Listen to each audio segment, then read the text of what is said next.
세상에 떠도는 기묘한 괴담들. 첫 번째 이야기. 이야기를 들으면 그녀가 너에게 옮겨간다. 재작년 여름 방학 때 있었던 일. 차로 목적도 없이 훌쩍 혼자서 여행을 떠났지만 니가타의 나가노 쪽으로 가던 중 깊은 산속에서 길을 잃어버렸다. 고속도로 요금을 아끼려고 감으로 아무 고갯길이나 짚어서 올라왔지만 역시나 길을 잃어버렸다. 시간은 심야를 지나 인가도 전혀 보이지 않았고 아무리 가도 산을 벗어날 수가 없었다. 곤란하다고 초조해지기 시작했을 때 고개를 내려가고 있는 보행자를 발견했다. 이런 깊은 산속이라도 살고 있는 사람은 있구나라고 생각하며 천천히 내려가 접근해 보았다. 그것은 유모차를 밀고 가는 젊은 여성이었다. 아이가 갑자기 밤에 오러 산책이라도 하고 있나 싶어서 대단하다 싶어 그냥 지나가려고 했다. 그러나 스쳐 지나가는 순간 뭐야? 라고 생각하게 됐다. 이 여자 뭔가 이상했다. 머리는 부스스한 채였고 옷도 흙탕물로 잔뜩 더러워져 있다. 손과 발은 다친 것인지 여기저기 피로 물들어 있었다. 무엇보다 이 여자 맨발로 걷고 있다. 나는 어쩌면 무언가 사고 같은 것을 당한 건지도 모른다고 생각하고는 당황해서 차를 세워 내리고 여성에게 접근해 말을 걸었다. 괜찮으신가요? 그러나 뒤를 돌아본 여성을 보고 나는 온몸에 소름이 끼치는 것을 느꼈다. 이 여자에게 말을 건 것을 후회하게 되었다. 유모차에 태운 아기는 죽어있는 것이 아닌가. 썩은 시체의 냄새. 눈알 부분은 이미 썩어서 공허하게 비어있을 뿐이다. 이건 누가 봐도 죽었다는 것을 알 수 있을 정도다. 이 여자는 아기의 사체를 실은 채 걷고 있었다. 나는 너무나 놀라서 그만 뒤로 휘청거리며 물러섰다. 그러나 넘어지려는 나의 손을 그녀가 붙잡아 넘어지지 않았지만 그 후 대단한 완력으로 끌어당겨져 그녀와 바로 앞에서 눈을 마주해야만 했다. 눈의 초점이 이상하다. 소위 맛이 가 있는 상태였다. 여자는 내게 얼굴을 가까이 하고는 돌연히 외치기 시작한다. 나의 아기, 아기, 아기. 패닉에 빠진 나는 여자를 들이받고 그대로 차까지 도망쳐 그 자리에서 도망쳤다. 단순히 이 정도로 끝난다면 그냥 어디에나 있는 도시전설에 불과하겠지만 그것만으로 끝나지 않았다. 어떻게 길을 찾아 산 아래까지 겨우 내려온 나는 한숨도 자지 않고 아침이 된 것과 동시에 파출소로 뛰어들었다. 죽은 아이의 시체와 함께 산길을 헤매는 여자의 이야기 따위 믿지 않을 것 같은데 라는 생각도 들었지만 나는 있는 그대로 일어난 일을 경찰에게 말했다. 동년배의 경찰은 처음에는 생글생글 웃으며 내 이야기를 듣고 있었지만 자세한 이야기를 하고 있는 동안 진지한 얼굴이 되었고 마지막에는 어째서인지 얼굴이 새파랗게 질려 있었다. 잠시 침묵이 흐른 뒤 경찰은 다른 이에게는 말하지 말라는 조건으로 진실을 가르쳐 주었다. 그 사건의 내용을 이 아래에 정리해둔다. 경찰의 이야기. 지난달에 2주 정도 장마가 계속된 다음 오랜만에 날이겠던 날의 일입니다. 그 고개는 비가 계속 내리면 위험하기 때문에 통행 금지되는 모양이다. 우연히 지나가던 동네 사람이 가드레일이 쓰러져 있는 것을 보고 경찰에 전화를 했다. 머지않아 경찰이 도착해 약 100m 아래의 절벽을 수색했다. 역시나 절벽 밑에는 떨어진 승용차가 발견되었다. 그렇지만 많은 핏자국에도 불구하고 탑승했던 사람의 모습은 어디에서도 발견할 수 없었다. 나와 이야기를 나눈 이 사람 역시 현장에 있었고 곧 타고 있던 사람을 찾기 위한 수색이 시작되었다고 한다. 차의 번호판과 소지품 등을 토대로 조사한 결과 사고를 당한 것은 근처에 사는 젊은 여성이라는 것을 알아냈다. 수색은 계속되었고 저녁이 될 무렵 다른 조사원이 아기의 사체를 발견했다. 차가 떨어졌을 때 차 밖으로 떨어져 즉사한 듯 했다. 그렇지만 아이의 사체는 기묘했다. 목이 한번 잘려나간 이후 무리하게 호치키스로 목을 다시 붙이려 한 흔적이 역력했다. 지휘관은 소리쳤다. 어머니가 살아있을지도 모른다. 어서 주위를 살펴. 아무래도 아이의 죽음에 큰 충격을 받은 어머니가 아들의 사체를 어떻게든 살리려는 마음에 무리하게 방금 잘려나간 목과 몸을 붙였다. 그런 느낌이었다. 그리고 다음날 어머니의 사체도 발견되었다. 무서운 얼굴로 도움을 청하려 했던 듯 벼랑을 기어오르던 도중 숨이 끊어져 있었다고 한다. 경찰의 이야기를 듣고 나는 온몸이 떨려오는 것을 느꼈다. 그렇다면 어제 내가 본 유모차를 미는 여자는 귀신이라는 건가? 경찰은 귀신 따위를 믿지 않는다고 말했다. 그러나 어머니의 사체를 발견한 것이 바로 이 사람이었다. 너무 지독한 모습으로 죽은 사체에 충격을 받은 것인지 한동안은 정신적으로 불안정해져 밤길에서 여자의 목소리와 유모차를 미는 소리를 듣거나 방에서 자고 있노라면 여자가 창문에서 들여다보고 있거나 해서 완전히 곤란했어요. 라며 쓴 웃음을 지으며 경찰은 말해주었다. 그로부터 2년의 세월이 흐르고 아마 그 경찰은 이제 건강하게 지내고 있을 것이다. 왜냐하면 저 여자는 이제 나에게 쉬어 있으니까. 벽장 안에서 밤새도록 나를 노려보고 있거나 아기의 울음소리가 들려온다. 도대체 왜? 그때 그 여자는 내게 도움을 청한 것이었는데 내가 거절한 것이 되어서. 아니면 이 이야기를 듣는 사람에게 그녀가 옮겨가기 때문에. 두 번째 이야기, 따돌림. 나와 내 친구가 실제로 경험한 일이다. 참고로 이 이야기에는 유령이 등장하지 않는다. 고등학교 시절 친하게 지내던 친구 중 M과 T, Y라는 아이들이 있었다. 그들 3인방은 M을 중심으로 3명은 같은 반 친구 1명을 상습적으로 괴롭혔다. 따돌림의 대상은 비쩍 마르고 창백한 얼굴에 안경을 낀 W라는 아이였다. 그는 음침하고 말이 없었고 한 번 입을 열었다 손치더라도 도무지 알아들을 수가 없는 어려운 이야기를 중얼거렸다. 이렇게 말하면 안 되겠지만 솔직히 W를 보고 있자면 M이 왜 그렇게 집요하게 그를 괴롭히는지 이해갈 정도였다. 하지만 아무리 그래도 따돌림을 주도하는 M 3인방은 해도 그 정도가 너무 심했다. 때리고 발로 차는 것은 기본이었다. 얼굴에 유성펜으로 낙서를 하거나 화장실에서 탈의를 시키고 알몸인 그에게 못된 장난을 쳤다. 같은 반 여학생 치마를 들추라고 명령하는가 하면 여학생들이 옷을 갈아입는 동안 여자 탈의실에 숨어 있게 만들었다. 정말 솔직히 말하자면 여기까지는 나도 재미있어 하며 방관했다. 하지만 괴롭힘의 강도는 점점 심화되었다. 처음엔 그냥 툭툭 때렸던 것이 이제는 토할 때까지 집요하게 배를 때렸다. 2층에서 나무 위에 떨어지면 무사할지 실험한다며 W를 2층에서 억지로 밀어 떨어뜨리기도 했다. 금품을 요구한 것은 말할 것도 없었다. 다들 너무 심한 것 아니냐며 하나둘 주춤했지만 유독 M과 그의 친구들 3인방은 아주 재미있어하며 괴롭힘에 열중했다. M은 반의 리더 격 존재였다. 다들 무서워서 그를 만류하지 못했고 그것은 나도 마찬가지였다. 어느 날 3인방 중 한 명인 Y가 아침에 등교하자마자 다짜고짜 W에게 날라차기를 시전했다. W의 입과 코에서는 엄청난 양의 피가 흘렀다. 그가 쿨록일 때마다 입안에서 부러진 이빨 조각이 튀어나왔다. 평소와는 다른 서슬퍼런 Y의 태도에 놀란 친구들이 그를 말렸다. 이 자식 정말 죽여버릴 거야. 우리는 씩씩거리는 Y를 거의 진압이라도 하듯 잡아 눌렀다. 일단 그 자리는 정리가 되었지만 Y에게는 정학 처분이 내려졌다. 그는 수업 도중에 D가 조치되었다. 학교를 마치고 우리들은 자택 근신 중인 Y의 집에 찾아갔다. Y의 방 창문은 산산이 부서져 있었다. Y짱, 창문 왜 저래? 어젯밤에 어떤 자식이 죽은 고양이를 창문에 갖다 던졌어. 분명 W 그 자식이 그랬을 거야. 절대 가만 안 둬. 진짜 죽여버릴 거야. 아무래도 누군가 새벽 2시에 그의 방 창문으로 너덜너덜하게 난도질한 고양이 시체를 던진 모양이었다. 근데 왜 W 짓이라는 거야? 그 자식 말고 또 누가 있겠냐? 잔뜩 격분한 Y의 말을 듣더니 M이 말했다. 내일 W에게 한번 물어볼게. 만일 정말 그 자식 짓이면 너네 집으로 데려와 주시. 대신 얼굴은 들키니까 이번엔 배를 날리라고. 하지만 그 다음날 W는 결석이었다. 사흘이 흐르고 난 후에야 W는 학교에 왔다. M은 곧장 W를 화장실로 끌고 가서 고양이 사건에 대해 추궁하기 시작했다. 나도 따라가서 그 현장을 같이 지켜보긴 했지만 설사 W가 한 짓이라 할지라도 바보가 아닌 이상 순순히 그랬노라고 실토할 리가 만무하다고 생각했다. 하지만 그 순간이었다. 그래, 그거 내가 그랬는데 그래서 어쩌라고. 불시의 일격이라도 받은 기분이었다. M 주쳐도 뭐? 라고 하더니 W의 멱살을 잡은 그 상태로 굳어졌다. W는 다시 입을 열었다. 다음 차례는 M 내 녀석 집이야. 그 한마디를 기점으로 M은 W를 미친 듯이 패기 시작했다. 우리는 필사적으로 그를 말렸지만 이미 W의 얼굴은 엉망진창이 되었다. 결국 Y의 연도 정학 처분을 받았다. 이것으로 3인방의 마지막 멤버인 T는 홀로 남겨졌다. 혼자 남은 이상 W를 괴롭힐 수도 없었다. 엉망진창이 된 얼굴로도 학교에 온 W는 실실 웃으며 T에게 말했다. 오늘은 아무 짓도 안 할 건가 봐. 이게 까부냐? 죽여버린다.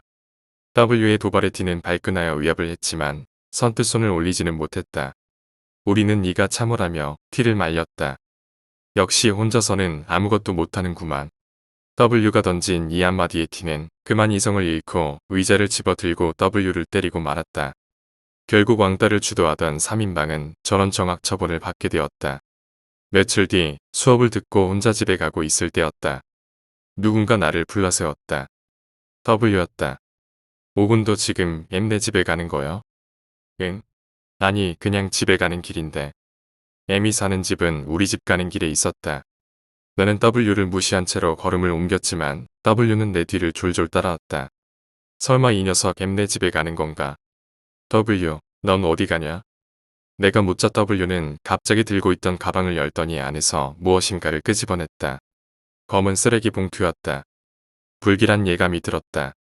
W는 그 검은 봉투 안에 손을 넣고 안에서 시뻘건 것을 꺼냈다. 고양이 시체였다. 하얀 교복 셔츠 소매가 피투성이가 되었지만 그는 상관하지 않았다. W는 한 손에 고양이 시체를 들고 나를 보며 의미심장한 미소를 지었다. 그 광경은 지금도 잊을래야 잊을 수 없는 17살의 트라우마다. 얼빠진 표정으로 굳어있는 나를 뒤로하고 W는 길을 갔다. 물론 그 고양이는 M의 방 창문에 명중했고 그날 밤에는 T의 방 창문도 돌멩이 세례를 받았다. 경찰 조사 가운데 W가 고양이 시체를 들고 있는 모습을 본 목격자가 나타났다. 그는 정학 처분을 받았고 정학 기간 중 전학을 갔다. 이 사건은 당시 신문에도 실렸던 것으로 기억한다. 당연한 일이겠지만 그 3인방도 이 사건 이후로 눈총을 많이 받아 행동이 조신해졌다. 10몇 년의 세월이 흐르고 그 당시의 친구들과는 소원해졌다. 나는 결혼을 했고 옛날 일들은 모두 잊고 지냈다. 그리고 동창회를 한다는 소식을 듣게 되었다. 나는 옛 친구를 만날 수 있다는 생각에 동창회 날이 매우 기다려졌다. W에 대해서도 잠시 떠올렸지만 굳이 불미스러운 이야기를 할 필요는 없겠지 하고 생각했다. 동창회 당일 놀랍게도 W가 참석해 있었다. 게다가 MTY와 같은 테이블에 앉아 있었다. 나는 처음에는 의아했지만 긴 세월이 지나며 화해했을 가능성이 있겠다는 생각이 들었다. 우리 나이도 이제 30줄이었다. 성인답게 예전에 저질렀던 잘못들에 대해 사과하고 이야기를 나눌 수 있을 나이였다. 그들이 앉아있는 테이블로 가서 짐짓 휘활한 척 말을 걸었다. 오래간만이다. 다들 잘 지냈어? 오군. 오랜만이다. 예상과 다르게 제일 먼저 입을 연 사람은 W였다. 하지만 다른 친구들은 어느 누구도 대답이 없었다. 너희들 분위기가 왜 이래? 내가 반갑지 않은 거야? 어색함을 숨기려 나는 농담을 건넸다. 그러자 M이 강하고 단호한 어투로 말했다. 너 W에게 사과해라. 뭐? 갑작스러운 M의 태도에 나는 말문이 막혔다. 그러자 W는 M을 만류했다. 아냐. 오구는 괜찮아. 오구는 나에게 손댄 적 없으니까. M은 그대로 입을 다물었다. 나는 그들이 있는 테이블에서 멀리 떨어진 테이블에 앉아 술을 마셨다. 그리고 W가 잠시 화장실에 간 사이를 틈타 M에게 말을 건넸다. M, 왜 그래? 무슨 일이라도 있었어? M은 대답하지 않았다. 옆에서 지켜보고 있던 Y가 어색하게 한마디 했다. 아니야. 아무 일도 없었어. 뭐, 신경 쓰지 마. 이상스레 느껴진 내가 계속해서 추궁하자 급기야 그들은 이렇게 말했다. 더 이상 우리에게 말 걸지 말아줘. 그러던 중 W가 화장실에서 돌아왔다. 입을 꽉 다물고 있는 3인 방과는 사뭇 다르게 그는 활달하게 그들에게 말을 걸었다. 그 모습을 보고 있자니 그 옛날 한 손에 죽은 고양이를 들고 의미심장한 미소를 띄우던 W의 모습이 겹쳐 보였다. 나는 갑자기 오싹한 마음이 들어 말없이 동청의 자리를 빠져나왔다. 그날 이후 나는 M과 Y, T에게 각각 연락을 해보았다. 무슨 일이 있었던 것인지 알아보려 했지만 그들은 아무런 대답도 하지 않았다. M은 다시는 전화 걸지 말라며 나에게 욕설을 퍼부었다. 3인방이 W에게 약점이라도 잡힌 것이 아닌가 하고 그날 동창회에 참석했던 친구들 사이에서 소문이 돌았다. 결국 어떻게 된 일인지 알지 못한 채로 그들과는 연락이 끊겼다. 세 번째 이야기, 천벌. 내 동생은 불량 서클에 가담했었다. 절도는 예사였고 같은 반 학생의 아버지를 협박해서 돈까지 뜯어냈다. 항상 동생은 그의 만행을 나에게 자랑 삼아 늘어놓곤 했다. 솔직히 나는 당시 동생과 그다지 엮이고 싶지 않아서 적당히 듣는 채 맞장구 치고 넘겼다. 어머니는 어릴 때 병으로 돌아가셨기 때문에 우리는 아버지 손에 자랐다. 아버지는 최고의 부모는 아니었다. 어머니가 돌아가시고 난 후 항상 이 여자 저 여자 따라다니느라 바빠서 동생이 나쁜 짓을 하고 다니는 것을 알면서도 책망하거나 바로잡으려는 노력은 일치하지 않았다. 나도 동생이 언젠가는 경찰에 잡힐 거라고 생각했기 때문에 딱히 주의를 줄 생각도 없었다. 어느 날 동생이 평소보다 흥분된 어조로 나에게 말했다. 여자를 덮쳤어. 친구들과 함께 혼자 걷고 있는 여자를 낚아채서 차에 태워서 인적이 없는 먼 산으로 데려가 집단 강간을 했다고 했다. 영상까지 찍고 만일 신고하면 인터넷에 퍼뜨릴 거라고 협박했으니 잡힐 염려도 없다며 자랑스레 말했다. 나는 이런 녀석과 한 지붕 아래서 산다는 사실을 참을 수가 없었다. 끝내 며칠 후 독립하여 그 집을 나와버렸다. 그로부터 얼마 지나지 않아서부터 동생에게 전화가 왔다. 형 나 어쩌지? 응? 무슨 일이야? 내가 강간했던 여자한테 자꾸 문자가 와. 번호를 알려준 거야? 알려줄 리가 없잖아. 문자 오는 거 정도로 뭐 그렇게 겁을 먹고 그래? 그 여자 자살해서 죽고 없는 사람이란 말이야. 그 소리를 듣는 순간 등골이 오싹했다. 동시에 이 일에 말려들고 싶지 않다는 생각부터 들었다. 네가 뿌린 씨앗이야. 자 업자득. 미안하지만 2번 다시 나한테 전화하지 마. 나는 내 동생을 스팸 처리했다. 하지만 그 후로도 동생은 내가 사는 곳으로 몇 번이나 찾아왔다. 형 도와줘. 친구 한 명이 행방불명이 됐어. 나 죽을지도 몰라. 살려줘. 몇 번이고 도움을 구하며 찾아오는 동생이 정신적 스트레스 때문인지 점점 헬쓱해져 가는 것이 보였다. 하지만 엮이고 싶지 않았던 나는 언제나 동생을 문전박대했다. 동생은 점점 찾아오는 일이 줄어들었다. 동생의 방문이 끊긴 지 2달쯤 지난 어느 날 아버지에게서 전화가 왔다. 동생이 자살을 했다는 것이었다. 장례식이 끝난 후 아버지와 함께 오랜만에 본가로 왔다. 아버지는 오랜 시간 동안 나에게 마지막 동생의 행적에 대해 물었다. 아버지에게도 부모로서의 부정이 남아있었구나 하고 조금은 안도감이 들었다. 하지만 아버지의 한마디에 나는 집에서 뛰쳐나오고 말았다. 그러게 내 여자를 덮쳤으니 천벌을 받은 게지. 나는 그 이후로 지금까지 본가에 가지 않는다. 4번째 이야기, 영감이 강한 친구. 이 이야기는 영감이 강한 친구의 이야기입니다. 우리는 중학생부터 친구였고 30을 바라보는 지금도 여전히 자주 만나 술자리를 갖습니다. 그 녀석의 집안은 대대로 우리 마을에서 꽤 큰 신사의 신관을 하고 있는데 평소에는 직장에 다니다가도 설날이나 결혼식이 있으면 신관 복장으로 식을 주관합니다. 신관은 부업인 셈이죠. 평소에는 신사 인근 주택에 살고 있습니다. 하루는 우리 집에 모여 한잔하기로 했습니다. 먼저 그 친구와 친구의 애인이 도착해서 게임을 하며 제 여자친구를 기다리고 있었습니다. 그 신관 친구를 M, 걔 여자친구를 S, 저를 A, M의 애인을 K라고 하겠습니다. 게임을 하고 있던 중 S에게서 전화가 왔습니다. 미안 좀 늦을 것 같아. 창고에서 재밌는 걸 찾았거든. 너 말이야. 퀴즈런과 퍼즐 잘하지? 재밌는 걸 갖고 갈게. 조금만 기다려. 라고 S가 말한 뒤 40분쯤 지났을까요? S가 도착했습니다. S의 자동차가 우리 집으로 들어선 순간 큰일 났네. 큰일 났어. 큰일. 어쩐다. 오늘 아버지 집에 안 계시는데. 라고 M이 말했습니다. 응? 무슨 일이야? 또 나타났어? 라고 내가 묻자. 괜찮아. 너야? 라고 K가 말했습니다. 나타난 정도가 아닐지도. 하하. 위험해 이거. S. 뭘 가져온 거야? 라고 M이 말했습니다. M은 평소 영감이 있다. 귀신을 본다는 등 신사에 관한 이야기는 별로 하지 않지만 가끔 이런 식으로 겁을 주기도 합니다. 나와 S, K는 M이 그런 장난을 치는 걸 싫어했기 때문에 평소에는 장난을 치지 않습니다. S가 제 방으로 들어왔습니다. M은 순간 안색이 창백해져서 S, 너 뭘 가지고 왔어? 꺼내봐. 라고 M이 말했습니다. 뭘? 설마 내가 위험한 걸 가져온 거야? 라고 S가 말했습니다. 그래. 라고 M이 답했습니다.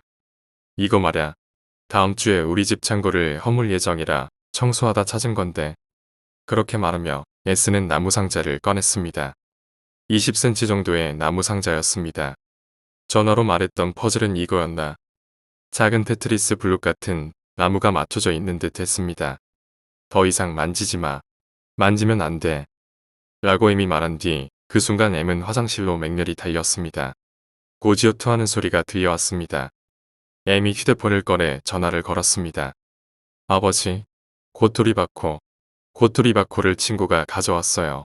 무서워요. 전 아버지와는 달라서 아버지처럼 할 수 없어요. 라고 M이 말했습니다. 고토리바코는 임신한 여성과 아이를 죽이기 위한 주술적 도구입니다. M은 울고 있었습니다. 아버지에게 전화해서 울고 있는 29살. 그토록 무서웠던 것일까요? 저도 울고 싶었습니다. 네. 안 붙어 있어요. 상자밖에 안 보여. 흔적은 있지만. 네, 조금 들어 있어요. 친구 뱃속에. 꼬리 형태인 것 같아. 꼬리 맞지? 속에 삼각형 모양. 틀림없어. 글쎄 틀림없다니까요. 라고 M이 말했습니다.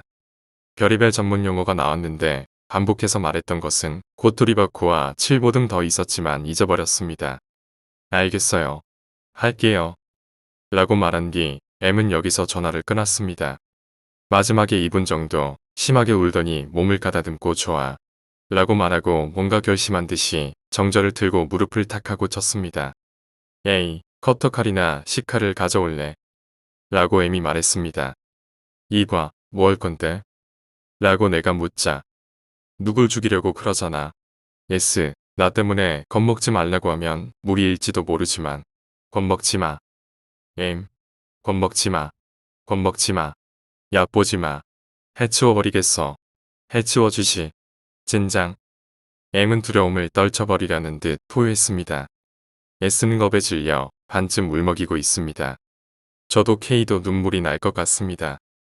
알았어. 노력해볼게.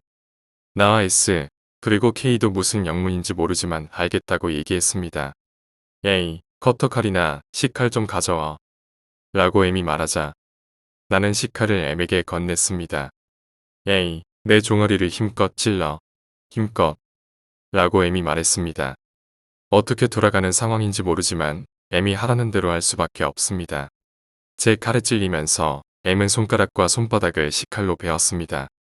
고통을 상쇄시키기 위해서인지도 모릅니다. S, 입 벌려. 라고 M이 말했습니다. M은 S의 입속으로 자신의 피투성이 손가락을 넣었습니다. S, 마셔. 맛없어도 마셔. S는 크게 울고 있습니다. 말도 안 나왔습니다. M은 주문을 5, 6번 정도 외웠습니다. 그리고 M이 S의 입에서 손가락을 빼자 S가 M의 피를 토해냈습니다. 우에에. 나왔다. 나왔어. 됐어. 괜찮아. 다음. 할배를 보렴. 라고 말하며 M은 피투성이 손을 S가 가져온 나무 상자 위에 덮었습니다. 고토리바코. 안 돼. 안 돼. 에이. 아버지에게 전화해. 라고 M 이 말에 저는 M의 휴대폰으로 M이 아버지에게 전화해서 M의 귀에 대주었습니다. 아버지, 잊어버렸어요. 같이 불러줘요. M은 휴대폰을 귀에 대고 오른손을 상자에 대고 또 주문을 외쳤습니다. 끝났어. 다 끝났어. M은 울며 쓰러졌습니다. 그리고 저와 S, K도 엉엉 울었습니다. 그 순간에도 M은 상자에서 절대로 손을 떼지 않은 듯한 기분이 듭니다. 안정을 되찾고 나서 M은 손과 상자를 같이 묶을 수건 같은 거 없는지 물었습니다. 얇은 수건으로 M의 손과 상자를 묶었습니다. 에이, 바래다 줘. 라고 M이 말했습니다. 그날 M은 8일 정도 회사를 쉬었습니다. 그리고 어제 M과 만나 그때의 일에 대해 물었습니다. 그게 말이지. S에겐 미안하지만 X에 있는 불악은 있잖아. 그런 곳에는 그런 게 있는 법이지. 그것은 아버지가 돌아오고 나서 안치해 두었어. 그다지 알려고 하지 않는 게 좋아. 그 속에 있던 건 원한 그 자체지. 들어있던 물건은 다량의 검지 손가락 끝부분과 탯줄이지만 인간의 원한이란 무서워. 그런 것을 만들어내지. 그게 밖으로 나왔다면 할아버지가 처리했을 거야. 할아버지 대신 내가 처리하려고 생각했지만 설마 내가 하게 될 줄이야. 나는 성실하지 않아서 집안일은 별로 안 하기 때문에 진짜 떨렸어. 그리고 말야, 사람을 차별하는 행동은 하지 마. 애쓰워도 지금처럼 지내고 라고 애미 말했습니다. 당연하지. 이 즐거운 이야기를 남에게 들려줘도 될까? 라고 내가 말하자 은근히 좋아한다 너. 유령을 보지도 못하는 주제에 상관은 없지. 들러붙는 것도 아니니까. 어차피 아무도 안 믿을걸.